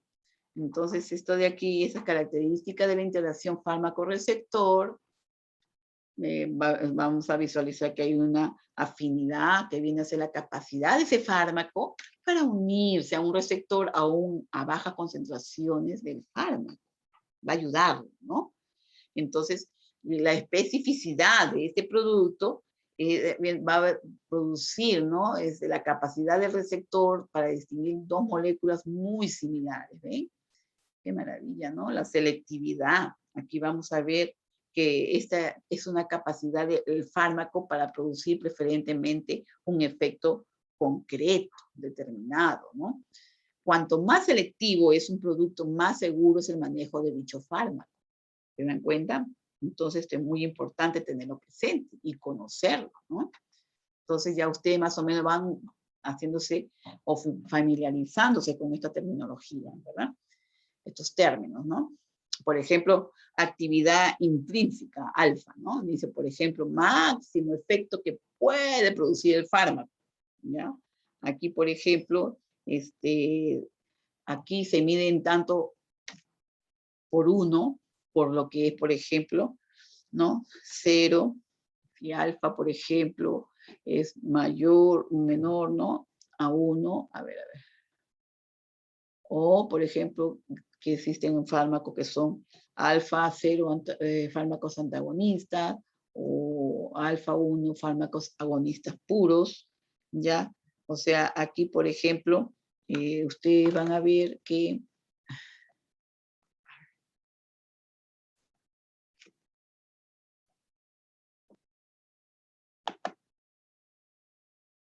¿ya? Y fármacos agonistas parciales, ¿no?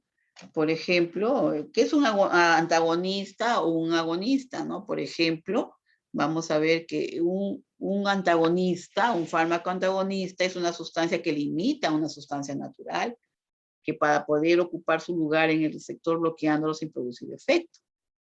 Este antagonista engaña al receptor, ¿no? Al receptor simulándose la sustancia natural sin serlo, ¿ves? De esa forma la sustancia original no podrá actuar ya que su sitio está ocupado por este antagonista. El ejemplo es la dopamina, ¿no? Son antagonistas de la dopamina sustancias como los neurolépticos, ¿no? Los tiaxantenos, los butiferonomas, y los agonistas se combinan con otras sustancias químicas para promover alguna acción, ¿no? Mientras que los antagonistas combinan con sustancias químicas para bloquear esa acción, es contraria a esa acción. Aquí, por ejemplo, vamos a ver la eficacia, ¿no? Es la relación, por ejemplo, ¿ya? La relación entre el nivel de ocupación y de receptores y el inicio de la respuesta que se presente, ¿no? Se hace falta muchos receptores ocupados por ese fármaco para obtener un efecto, y es que el fármaco es, para obtener el efecto es que el fármaco es poco eficaz, y hay muchos receptores, ¿no? Entonces, esto, lógicamente, los laboratorios manejan todo esto adecuadamente cuando fabrican estos productos químicos, ¿no? Agonistas, antagonistas, ¿ya? Ahí está, un agonista, ¿ves? Son los opuestos. Si se produce una acción agonista, el antagonista reaccionará y se opondrá a esa acción. Por eso es lo contrario, ¿no?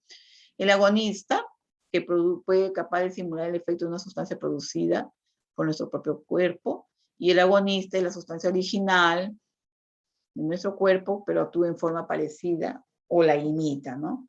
Las sustancias, por ejemplo, que produce nuestro cuerpo actúan sobre los receptores.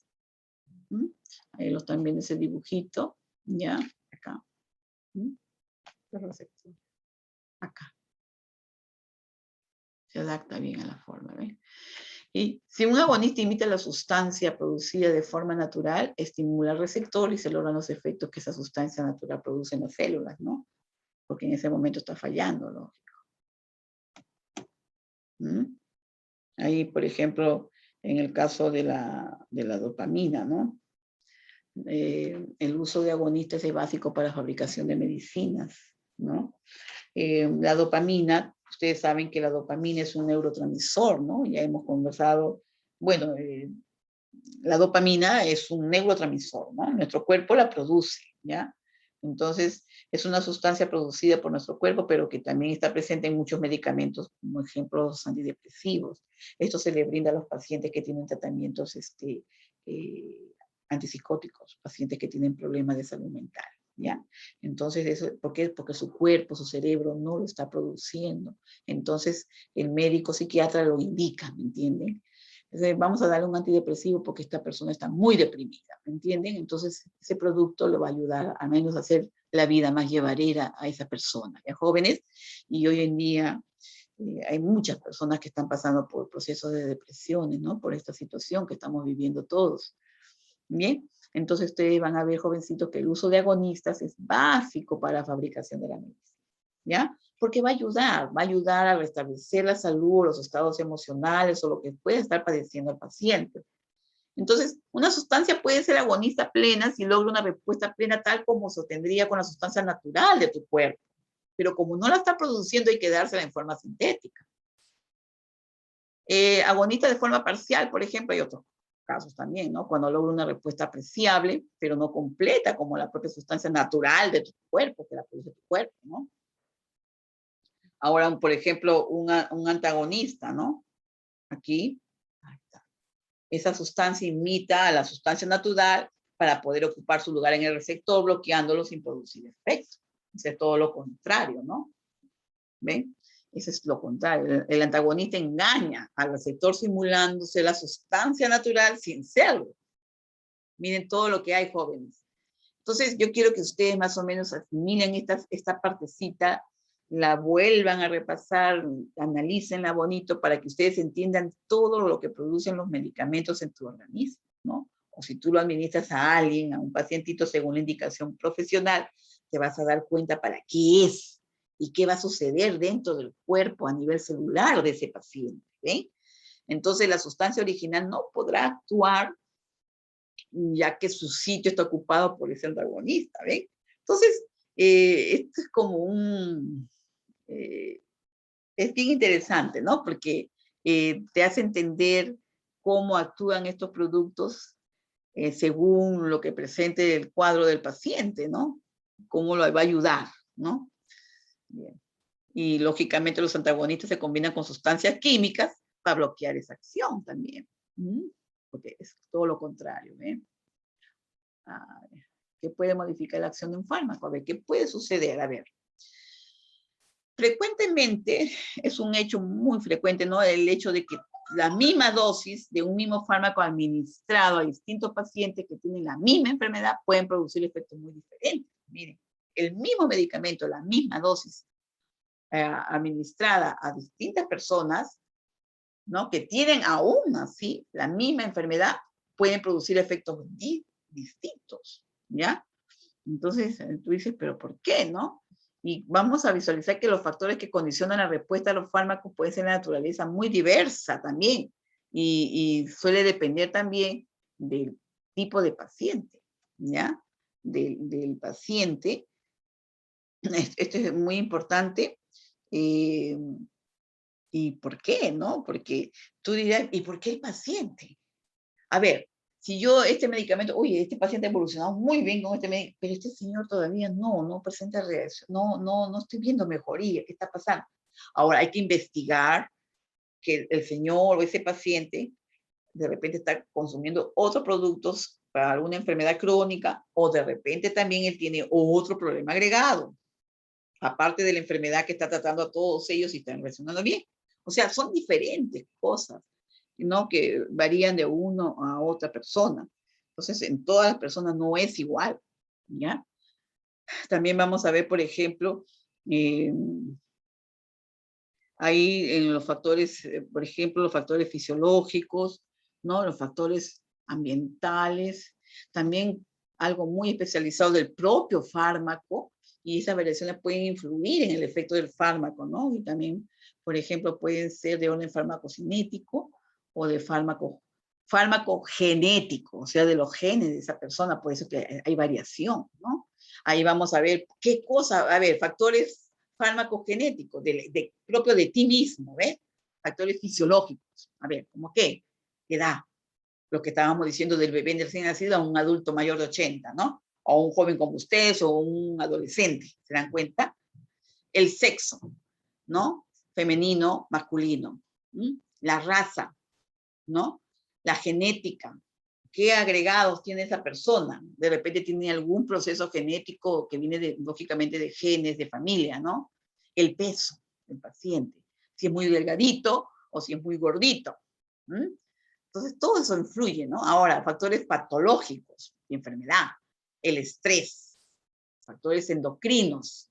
O sea, el estrés, ustedes saben que son manifestaciones psicoemocionales. Las vivimos todos, jovencitos, hoy en día con mayor razón. El que menos está estresado. Hoy que esto, que te puedes contaminar, o que no sé cuánto, ya, todo eso produce estrés.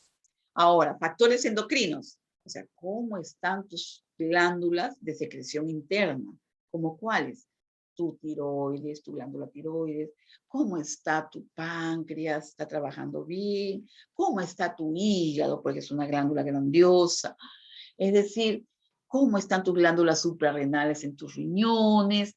¿Qué hay, no? O sea, si tienes una insuficiencia renal, si hay cardiopatías, o sea, problemas cardíacos, si eres hipertenso, tienes problemas de válvulas cardíacas, o tienes eh, alguna arritmia cardíaca, etcétera, ¿no? Entonces, todo eso va a influir, lógicamente, porque ya son enfermedades crónicas propias del paciente. Hay otros factores que son farmacológicos, ¿no? Aquí vamos a ver de la dosis, ya del medicamento. Aquí vamos a hablar del medicamento. Dosis. ¿Cómo lo vas a administrar? ¿A través de qué vías? ¿No? Oral, vía sublingual, la vía intramuscular, endovenosa, ¿ah? Posología, la cantidad que te está indicando. La tolerancia, ¿qué tolerancia vas a presentar? Se va observando, ¿no? Entonces, todo esto se va visualizando en el paciente. Y taquifilaxia, por ejemplo, ¿no? ¿Qué significa esto, no? Viene a ser un fenómeno en el que la administración, a veces repetida de algunos fármacos, produce una disminución marcada de su eficacia. O sea, como que ya la persona inmunológicamente o su mismo cuerpo se va haciendo, eh, eh, produce sus propias defensas, ya como que el medicamento ya no le hace ni cosquillas, ¿no? Entonces, ellos desarrollan rápidamente una inmunidad, ¿ya? Así se ve, ¿ya? Entonces, a eso se refiere, ¿no? Entonces, factores ambientales, condiciones meteorológicas, etc. ¿Ven? Hay muchos factores que van a influenciar y que pueden modificar la acción de ese medicamento o fármaco en el paciente. ¿Y por qué hablamos del paciente? De la persona a la cual nosotros vamos a medicar, pero que él también tiene condiciones muy especializadas, ¿ven? Lo que hemos dicho, esos factores. ¿Mm? Por ejemplo, también vamos a ver pacientes dependientes del tratamiento, ¿no? Pacientes que se adherencia al tratamiento, su genética, su herencia, algún problema hepático, algún problema cardíaco, si es obeso o está embarazada, el estado nutricional de esa persona, ¿no? Si está a dietas, otros hábitos de vida, de repente el paciente fuma, o de repente se alcoholiza, o de repente ingiere drogas, que también lógicamente van a cambiar la acción de los fármacos, ¿ya? Entonces, todo eso hay que tenerlo presente, ¿no? Selectividad de la acción farmacológica. Aquí, por ejemplo, algunos fármacos, ¿no? Algunos fármacos son poco selectivos, ¿ya? Son poco selectivos, es decir, que la acción se dirige a muchos tejidos u órganos, por ejemplo, la atropina, ¿no? Esa atropina, un fármaco que es administrado para relajar los músculos del tracto gastrointestinal, también, por ejemplo, tú vas a ver que relaja también los músculos del ojo, de la tráquea, disminuye el sudor y la secreción de ciertas glándulas. O sea, la atropina tiene muchas acciones, ¿no? Y bien, vamos a ver fármacos altamente selectivos, por ejemplo, ahí, por ejemplo, ahí vemos que afectan principalmente a un órgano determinado o sistema determinado. Por ejemplo, los digitálicos. Aquí los digitálicos vienen a ser tratamientos farmacológicos que se les brinda a los pacientes que tienen insuficiencias cardíacas. O sea, actúan a nivel del corazón, ¿no? A nivel de las arterias coronarias, según el problema que tenga su pacientito, ¿ya? Para mejorar también la eficacia de esas funciones cardíacas. Entonces vamos a ver todo eso, ¿no? También tenemos otros cuadros de fármacos relativamente selectivos, ¿ya? Por ejemplo, ahí vas a ver tú fármacos antiinflamatorios, no esteroideos. Actúan en cualquier punto donde hay una inflamación. Tenemos la aspirina, el ibuprofeno, ¿no? ¿Quién no ha tomado un ibuprofeno? Ay, me duele la garganta, dicen las chicas. Uy, quiero que me voy a resfriar. Me voy a tomar un ibuprofeno cada 8 horas, ¿no? De 250 miligramos. Dicen, ya me lo tomo. Y se van sintiendo bien, ¿no? 2 días, 3 días, bajó la inflamación. Ok, pasó todo el problema. Entonces, aquí vamos a ver también el prospecto médico, ¿no? Esto incluye siempre en el envase de medicamento. Cuando tú compras un medicamento, no ves un papelito ahí escrito que dice indicaciones, contraindicaciones, reacciones adversas. Ese es el prospecto, ¿ya? Que trae el medicamento. Cuando compras un jarabe, ¿no? O cualquier medicina, muchas veces viene que viene en su cajita, su presentación, ¿no? Contiene toda la información que se necesita sobre las características de ese fármaco, ¿ya? Ahí están viendo ustedes un sinnúmero de fármacos y cada uno pues tiene sus acciones específicas, ¿verdad? Ahí tiene todas las sustancias que componen el medicamento, su nombre, su cantidad, la presentación, en qué forma, cápsula, comprimido, jarabe, ¿no? Entonces, su composición que incluye principios activos, excipientes, por ejemplo, los principios activos que son sustancias que actúan sobre organismos. Los excipientes no son activos, pero son sustancias como el almidón, el azúcar, los jarabes o los colorantes o saborizantes que le ponen a esos jarabes. No olvide revisarlos siempre. Algunos componentes pueden producir alergias o intolerancias en las personas, ¿no? Entonces es muy importante, ¿ya? Por ejemplo, cada comprimido contiene ácido acetilsalicílico, 400 miligramos de ácido ascórbico, vitamina C, 240 miligramos. Puede haber excipientes como el bicarbonato de sodio, el carbonato de sodio anhidro, la sacarina, ácido cítrico. ¿Ves? ¿Se dan cuenta? Saborizantes como naranja, aroma limón, aroma frambuesa o los colorantes también que le ponen. Y las indicaciones, por ejemplo, señala enfermedades o síntomas que trata ese medicamento y así son como las situaciones para las que esté indicado, ¿no? Entonces, y así la posología, vienen las contraindicaciones, si puede haber alguna reacción alérgica o reacción adversa en el paciente, ¿no? Entonces también, por ejemplo, las precauciones que debes tener tú, eso es muy importante. Cuando llega un medicamento, ustedes que compren, su familia o de repente algún pacientito, guarden esos prospectos. Es muy buena información, como un vademecum. El vademecum viene a ser como un diccionario de los medicamentos, ¿ya? Los efectos secundarios, todo lo que puede ocurrir, ¿no? Y si, por ejemplo, también interacciones. Si tú estás tomando tal cosa y te están indicando este producto, pues es muy importante informar al médico. Doctor, yo estoy tomando tal terapia. Si él te va a indicar otra terapia, no vaya a haber interacción con ese producto y al final, pues, hijo, por gusto lo vas a consumir o por gusto lo vas a adquirir, ¿no? Porque va a haber reacción. Eso es muy importante. Va a haber una interacción que de repente ya no te va a hacer ningún buen efecto. Entonces, el médico siempre, bueno, doctor, por si acaso yo estoy tomando para mi hipertensión tal medicamento. O doctor, yo tengo un problema renal, estoy tomando tal medicamento. Entonces, de repente tú estás yendo por una infección. Entonces el doctor dice, ya, entonces la interacción de este producto con este puede causar esto. No, vamos a poner esto. Entonces se dan cuenta, es muy importante. El médico viene a ser como nuestro confesor. A él tenemos que decirle toda la verdad, ¿ok? Ahora, si tú estás padeciendo una gastritis, alguna molestia que es anticrónica, todo eso comunícale a tu médico, ¿ya? Entonces, ¿por qué? Porque el médico te va a indicar también un protector de la mucosa gástrica, como tipo omeprazol, etcétera, etcétera. Entonces, se ve la forma para que todo vaya muy bien para ti, ¿ya?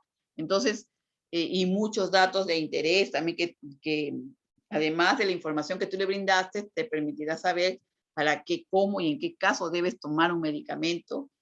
El prospecto también te puede incluir otras informaciones, ¿no? ¿Qué hacer en caso de sobredosis también? Y a veces ocurre que los niños son unos bandidos, juguetones. Encontraron un jarabe rosadito, hermoso, y el olor rico. Ellos piensan que es una coca, ¿cómo se llaman esas bebidas rojas? O la tigrina, esas, ¿no? Y el niño se lo toma. Bien, hay que tener mucho cuidado con los medicamentos, ¿ya? Lógicamente va a haber una reacción que hacer en ese caso, ¿ven? Entonces, por eso, siempre educar a la persona, todo lo que sea medicaciones, jarabes, todo eso hay que guardarlo alejado de los niños, ¿ya? Y la forma de conservación, manténgase alejado de la luz solar o de la luz del ambiente de tu cuarto, ¿no? La fecha de caducidad es muy importante también tenerla presente porque son datos que no debemos olvidar, ¿no? La toxicidad que pueda producir también ese producto también, ¿no? O sea, ¿qué se hace en esos casos? Son los efectos adversos en un tejido u organismo vivo, ¿no? Puede deberse a muchos factores también, a sobre dosificación, alteración del metabolismo del paciente, ¿no? O a excreción del medicamento, o un efecto acumulativo. La dosis de los medicamentos están calculadas para alcanzar niveles plasmáticos. La toxicidad puede evitarse teniendo especial cuidado en la dosificación del medicamento. Por eso cuando el médico te va a indicar algo, te dice peso y talla del paciente. Incluso los médicos tienen ahí una balancita en su consulta, lo hacen pesar al paciente, lo hacen tallar al paciente. Y ese es trabajo también del técnico de enfermería, pesar, tallar al paciente. Doctor, el paciente tiene tal talla y tal peso. A ver, señorita o joven, hágale su índice de masa corporal. Según el peso y la talla tienes datos, ¿no? Para tú poder sacar esos datos. Es para saber cuánto o qué grado de obesidad tiene tu paciente. La toxicidad existe en todos los fármacos, en mayor o menor grado, por lo que se han establecido con exactitud el nivel tóxico que ocasionan, la dosis en que todo aparece. Se establecen los siguientes conceptos, ¿no? Ahí está, el índice terapéutico, ¿no? Por ejemplo, en la relación entre la dosis a la que se alcanza el efecto terapéutico, o sea, que te cura, y la dosis en la que aparece la toxicidad, o sea, con más concentración, ¿no? A ver, si un paciente tiene un problema renal, que sus riñones no están eliminando adecuadamente los tóxicos, ¿no? Los desechos, a través de la orina. Lógicamente el médico, este paciente tiene problemas renal, ya, y este producto produce toxicidad, entonces evitémoslo, ¿se dan cuenta? Si el paciente tiene un problema hepático, ustedes saben, ya les dije, el órgano más noble que tenemos, el hígado, es como un laboratorio químico, bioquímico, que se realizan más de 2000 procesos bioquímicos en él. Entonces, a ver, si tienes un problema en el hígado, lógicamente también va a haber problemas. Va a haber toxicidad, acumulación del medicamento porque no está trabajando bien. Entonces, también se considera como margen de seguridad. Es tanto mayor cuanto mayor es el valor del índice. Siendo extremadamente reducido, y por tanto muy peligroso el consumo de medicamentos cuando el valor se aproxima a 1. O sea, hay que ver el grado de toxicidad que pueda producir el medicamento, pero también valorar el grado de margen de seguridad que tengan estos productos, ¿no? No lograr, lógicamente, no queremos que el paciente se intoxique con esto. El efecto terapéutico, se presenta, por ejemplo, en relación entre la dosis a la que alcanza el efecto terapéutico, también se denomina efecto deseado, ¿no? Es el efecto primario que pretende administrarse un medicamento. Es la razón por la cual el médico te la prescribe, porque queremos curarte, ¿no? Y bueno, hay un término, por ejemplo, la idiosincrasia, ¿no? La idiosincrasia es una palabra extraña, la verdad que sí suena raro, pero esta idiosincrasia es una respuesta anormal, cualitativamente hablando de calidad, distinta a los efectos farmacológicos característicos de la droga. No se observa con frecuencia en la mayoría de pacientes, son ciertas personas que pueden presentar cierta sensibilidad, ¿no? Por lo general, estas respuestas idiosincrásicas son causadas por diferencias genéticas en el metabolismo del fármaco. O sea, eso depende de cada una de las personas. En la gran mayoría no se presenta, pero ciertas personas tienen cierta reacción, ¿no? Entonces, por mecanismos inmunológicos, cómo está su sistema inmune, ¿no? Y bueno, también tenemos, por ejemplo, en el caso de pacientes que presenten púrpura trombocitopénica, que son unas enfermedades a nivel sanguíneo, en fin, ¿no? Entonces, o sea, algo que pueda presentar el paciente que sea especial de él, ¿no? Una reacción alérgica química, esta viene, por ejemplo, viene a ser una reacción adversa, que se debe a qué? A la sensibilización previa a una sustancia en particular o a una estructura similar. Eso es lo que vemos, pues, chicos, por ejemplo, cuando se dice, señor, ¿alguna vez le han dado penicilina? Y uno dice, no, yo no, doctor, no, no me han dado, a mí nunca me han dado penicilina, doctor. Yo soy una persona muy sana y recién me he venido a enfermar. Entonces el doctor, para descartar eso, le hace una reacción. ¿Se acuerdan de la BCG? Esa de la pápula, esa pruebita de sensibilidad, para ver si la persona es sensible, por ejemplo, a este producto, antibiótico, digamos, ¿no? La penicilina, por ejemplo, ¿no? Entonces hay que ver, valorizar si es sensible la persona o no es sensible. Bien, también vamos a ver efectos secundarios, por ejemplo, ¿no? Ahí es un efecto adverso del medicamento que puede prevenirse también, ¿no? Unidades internacionales, estas son medidas, ¿no? Aquí, por ejemplo, el microgramo es una unidad métrica de la masa utilizada internacionalmente en el campo de la ciencia. Es igual a una millonésima de un gramo, ¿ya? Y bueno, es una medida internacional, ¿ya? Equivale a 0,6 microgramos de una preparación estándar de penicilina, ¿sí? O 45,5 microgramos de una preparación estándar de insulina. Depende del producto, ¿se dan cuenta? Depende el producto, el medicamento o la hormona, etcétera, ¿no? La posología se refiere, por ejemplo, aquí al estudio de la dosificación de estos productos, ¿ya? ¿A qué dosis, no? Aquí, para conversiones debe tenerse en cuenta lo siguiente, por ejemplo. Volumen. 1 mililitro es igual a 1 centímetro cúbico. 1 litro es igual a 1000 centímetros cúbicos. Eso lo conocemos. El peso. 1 kilo es igual a 1000 gramos. 1 gramo es igual a 1000 miligramos. Y un microgramo es igual a 1000 microgramos, ¿no? Un miligramo, mili, chiquitito, la medida más pequeña, es igual a 1000 microgramos, pequeña, una medida mucho más pequeña. Entonces, estos principios posológicos más importantes son, por ejemplo, todo aumento en la dosis de un fármaco que se aplica a un pacientito conduce al aumento en efecto terapéutico, en efectos secundarios, ¿ya? Entonces, todo eso varía, ¿no? Y la variación de la dosis de un fármaco, ¿ya? Y no, generalmente no influye de manera directa en los efectos colaterales que experimenta el paciente.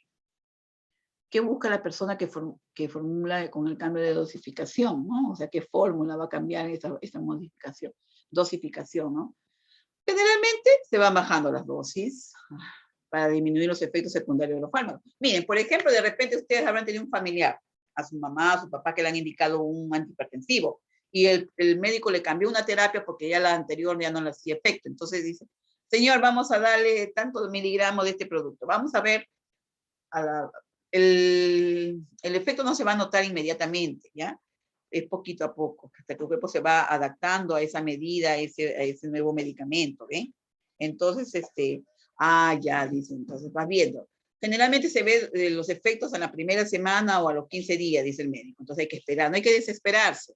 Que me siento mareado, que me siento... Entonces van del médico, vamos a bajarle a la mitad. Entonces, hasta que encuentre el médico la cantidad perfecta que mantiene el paciente tranquilo, ¿eh? Entonces, de eso se trata la dosis, ¿no?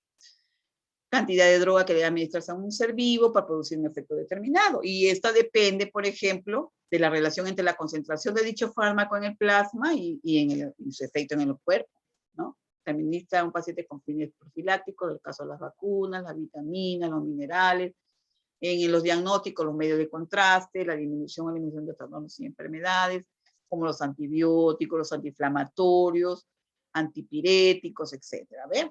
Entonces, la dosificación es la estimación de la dosis para un fin determinado. Ahí, por ejemplo, siempre en unidades como mililitros, centímetros cúbicos o gotas, ¿no? Por ejemplo, una cuchara sopera igual a 15 centímetros cúbicos. ¿Ven? Una cucharita de café, que es una más chiquitita, 5 centímetros cúbicos. ¿Se dan cuenta, chicos?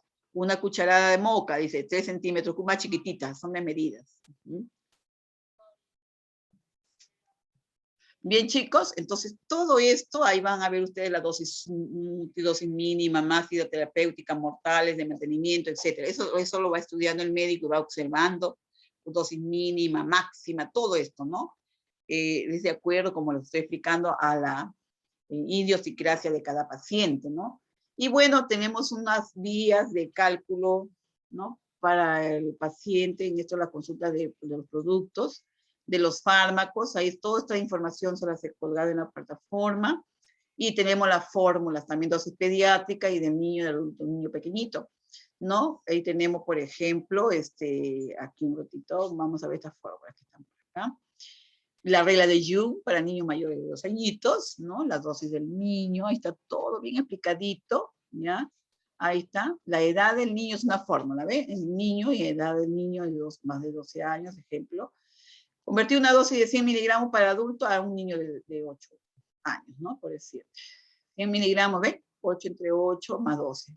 Esa es la fórmula, ¿ya? ¿Ya? Igual a 100 miligramos, ¿ve? ¿Ve? Entre 20, ¿ve? Entonces, ahí tenemos la regla de 3 que tenemos que realizarla. Yo le dejaba ahí, mire, les voy a dejar unos ejercicios para esta actividad, ¿ya? Para que ustedes lo puedan desarrollar. Aquí, por ejemplo, miren. Por ejemplo, ¿cuál es la dosis para un niño de 3 años y la dosis del adulto es 5 gramos, ¿no? 5 gramos es igual a 3, 23 más 12, ¿ve? Entonces aquí sale, tiene que dividir, ¿no? 3 entre 3 a 1 entre 12, ¿ya? A ver, 5, ¿ya? O sea, los 5 gramos, ¿no? Y esa es una fracción de 3 entre 3, ¿no? Se divide, o sea, 3 más 12 es 15, ¿verdad, chicos? Entre 3, ¿no? Sale 5, ¿no? La regla de Clark. Son diferentes tipos de reglas para hallar dosis pequeñas, ¿ya? De niños mayores de 2 añitos. Dosis del adulto, peso del niño por 70, ¿no? El peso del niño en kilos, depende del peso que tenga el niño, ¿no? Donde 70 representa el peso de un adulto, pero ahí hay que colocar el peso del niño, ¿no? Convertir una dosis de 100 miligramos para adulto a un niño de 25 kilos. Dosis del niño es 100 miligramos y 25 con la constante 70, ¿no? Todo esto sale 35.71 miligramos, ¿ven? Entonces multiplica, y el otro es 25 entre 70, ¿no? Lo divide y sale 35.71 miligramos. O sea, aquí tienen que hacer la regla de 3, ¿ya? La regla de Harnack. Es de acuerdo a la edad también del niño. A partir de superficie corporal, ya es la que más se emplea también, ¿no? Para casos de quimioterápicos, ¿no? Superficie del niño en metros cuadrados, dicen, o sea, según su talla, ¿ya? Y se valen de 1.73 metros por dosis del adulto. ¿Ven? O sea, ese 1.73 representa la superficie del adulto de 70 kilos, ¿ya? La dosis pediátrica es 0,57 entre 1.73, que sale 50 miligramos, ¿no? ¿Ya? Al final, bueno, aquí viendo la multiplicación y esta división sale 16,5 miligramos. Esta fórmula presenta los siguientes inconvenientes, por ejemplo, que aquí no considera la farmacocinética del no lineal de crecimiento, la maduración biológica, las características peculiares de cada tramo de edad, ¿no? Entonces son fórmulas muy especializadas para ciertos casos. ¿Ya? Esto, ¿saben qué? Lo que vamos a hacer esto, chicos, yo quiero que ustedes, escúchenme por favor, esto lo vayan ustedes viendo, repasando y practicando, pero esto ya para la próxima semana. Yo con su delegado voy a estar en constante comunicación para poder, si no, ya vemos la forma de hacer unos ejercicios, ¿qué les parece? Si programo yo un Zoom para entre nosotros nomás, ¿ya? Pero no le digan a todo el mundo también, pues, ¿ya? O sea, para ustedes nada más, lógico, todo el equipo, para poderlo hacer como una práctica. ¿Qué les parece? ¿Ya? Yo converso con sus delegados para poder rehacer esto, porque esto necesita una práctica, ¿ya? Pero ustedes ya van practicando, viendo cómo, porque la plataforma ya está toda la información para que ustedes puedan ir más o menos leyendo, viendo, practicando, y les va a salir esos mismos resultados, ¿ya? Con lo que ya les estoy diciendo, todito esto, y de esa manera usted va a practicar. Entonces, la próxima semana que nos toque el día miércoles, ¿qué les parece si les hago un pequeño Zoom? Ahí nos conversamos. Porque el miércoles, como tengo clase con ustedes, porque 2 veces a la semana tengo con ustedes, aprovechamos para hacer una práctica de esto. Ya yo coordino con el joven, ¿ya? Para reforzar esto, porque esto es muy importante, ¿ok? ¿Ya? Sí, porque esto de aquí, como nos pidieron que uniéramos dos sesiones, entonces esto es imposible darle en un segundo. ¿Ya, chicos? Esto queda en pie. ¿Estamos de acuerdo? Pero ustedes vayan repasando, ¿ya? Por favor. ¿Ya, jovencitos? Sí, yo les pido eso, que ustedes vayan, sí, para poderles explicar bonito, pues, ¿no? Con toda la paciencia del mundo, sí, de verdad. Esto de aquí necesita eso, ¿ya? Pero ustedes van a ir repasando, y hay cosas que el miércoles después del feriado lo vamos a reforzar, ¿ya?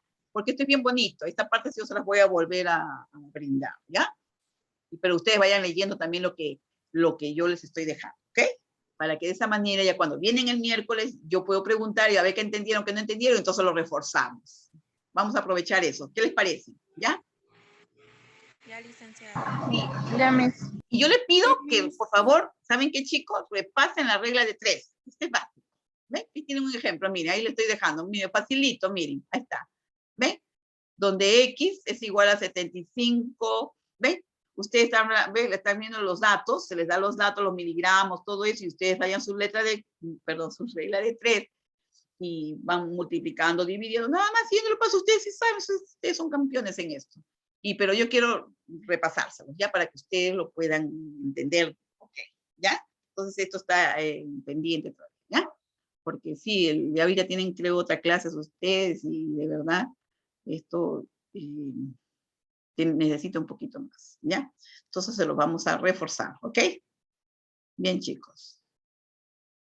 Okay. Sí, licenciada. Entonces sí, estaríamos en continuación para poder sí, ver claro. sobre la clase.